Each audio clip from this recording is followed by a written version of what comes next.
Hello there. Once again, this is Anton from Anton Obey. Thank you for stopping by the collection room today to take a look at some more Prime comics. I have to laugh because we just did Prime 1 through 4 a little bit back, and we're Prime 5 through 8. Prime was one of the bigger titles of the Malibu Ultraverse. And if I remember right, the year was 1993. Okay, I was thinking it was 5, but okay. Yep, because Jurassic Park was coming out, and that was 91, 2? I don't recall. Anyway, Prime. He was like their big hero. You have to have like the big hero that can handle anything. But as usual with Malibu and with their Ultraverse, let's layer it with all sorts of awkwardness and, you know, I don't even know what you call it. It's just weird because you got like, and this goes through every single book. The Strangers, you have a sex robot that's brought back to life or made into a real person who has superpowers, but she has this whole history as a sex slave robot. Really awkward. You got Prime, who is like a 12-year-old boy inside, but when he grows big, he's this like 30-year-old man, and so he still tries to like be around his high school girlfriend, and that's really awkward. You've got Mantra, who is like a man trapped in an ancient warrior man trapped in a woman's body, and like that's extremely awkward in a lot of different ways.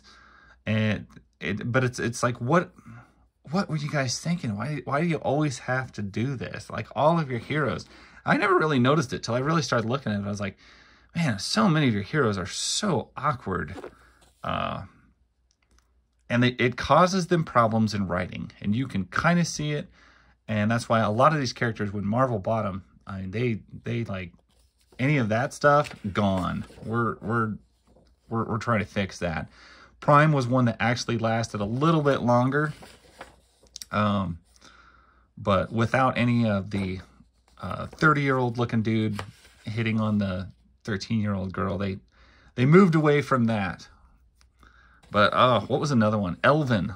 Elvin was like another like Prime's sister type character, not his actual sister, but like a sister as in similar character, who was like, once again, like a 13 to 15-year-old girl who would transform into a gigantic, half-naked demon beast warrior, licking this 13-year-old girl's face. That's pretty rough, guys.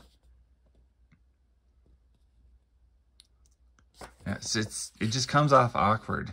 And like I said, there was a whole one where he was like flirting with Chelsea Clinton, and it was just like, what are you guys doing? Yeah, there's so many just bizarre twist things like that with Malibu Ultraverse. And did it make it interesting? Yeah. Did that also... Was that probably hard to write? Because you got to dance around a lot of stuff. Oof, they just, like, pulled his arm off. Wow. I think it's because it's an action figure. Yep, Prime is melting. He just goos away.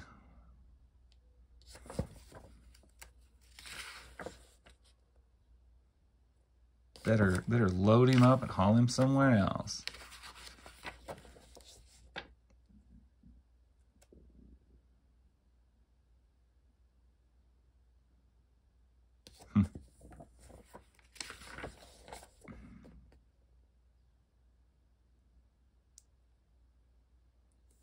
Ugh. Yeah, so Prime just turns into like goo with the ugh. Ugh. Prime is gross.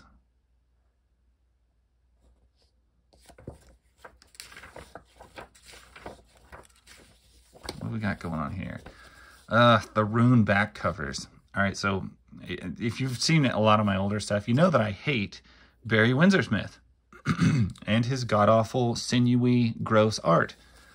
And nowhere exemplifies my hatred for Barry's work quite like Rune. Look at it. Look at how gross it looks. It's so nasty.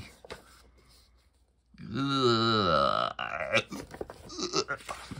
It's like you took a normal person and skinned them. That's what all this stuff looks like. I was always like, why? Why do you make it look so terrible? But we also have the opening premise for the Nightman, which means if you didn't have Nightman 1, you could pick up what it was about and get in on it.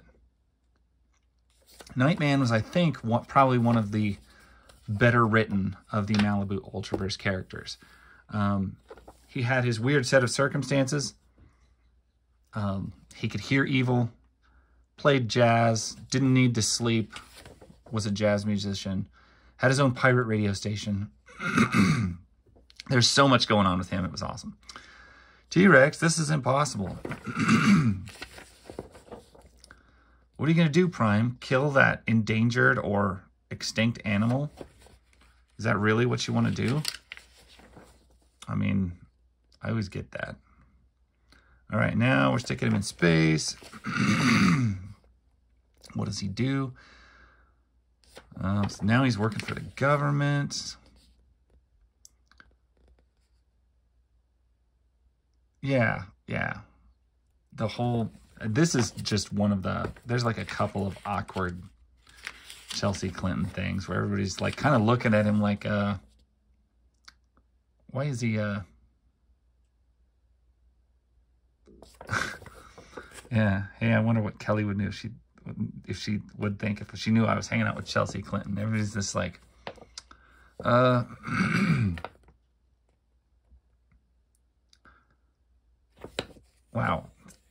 Man, it's just so awkwardly bad.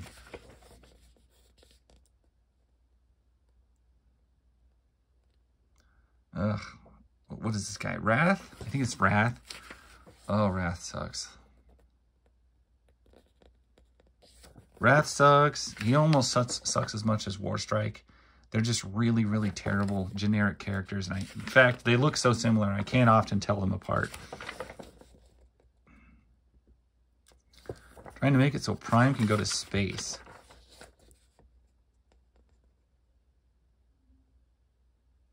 Of course, the government is torturing his parents, bothering them.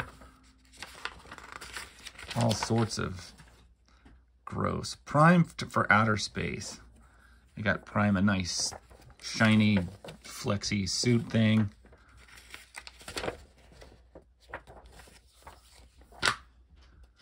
Just in time for breakthrough. So every Malibu title went through a breakthrough issue where they all passed between each other. Some did it at issues 8, some at 5, some at 4. Some even did it in, I think, their second issue. They'd be out and it would be breakthrough time, depending on when they were launched. And breakthrough was just everybody who's an Ultra who got their powers on the moon, fighting the alien creature that gave them their powers, because that's how you get your powers. Lightning strikes from a creature on the moon and it gives you Ultra powers. Or you can buy them from the Aladdin Corporation. Either way.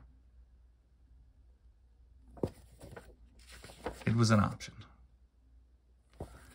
Anyway, so all of your issues would go to this breakthrough event, but you still had to buy breakthrough 1 through 2 and then figure out what order to read everything in order to make the plot make sense. It was a mess. It was like a terrible thing to do the first year in your publishing company.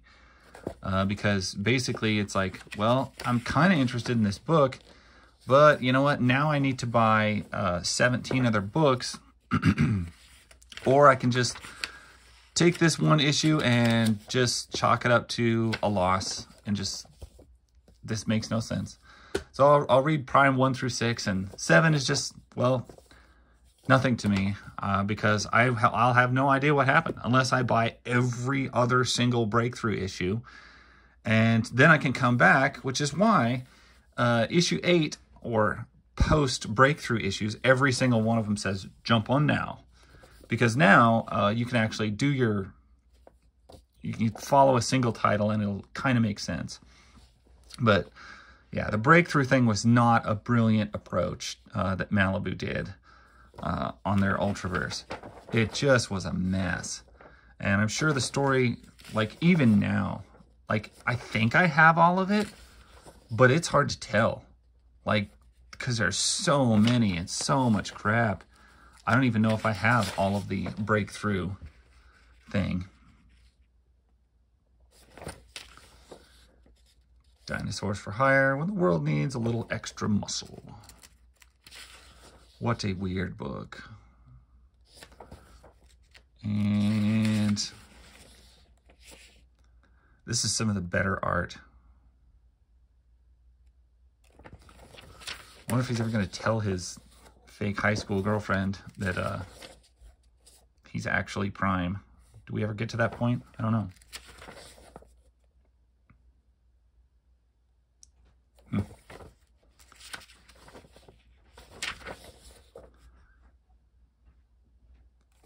I'm not sure who that is. Looks like Prime, but Prime is right there. So we got this nasty slug guy.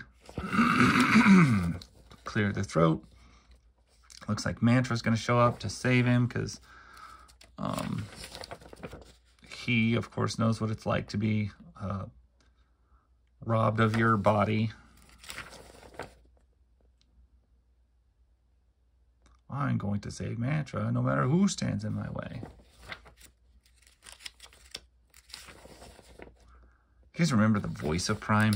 There was the Ultraverse cartoon. Prime had the most obnoxious voice of any superhero in any cartoon I've ever heard. It was this really bulging, belligerent, yeah, super immature sounding. Prime can handle it. Whoa. Terrible. And if once you catch one of the cartoons, it will forever ruin the comics for you because all you will hear is Prime's terrible voice. Anyway, that's 5 through 8 of Prime. And that's pretty much all I got. Thank you guys for watching. I will catch you guys later. Bye.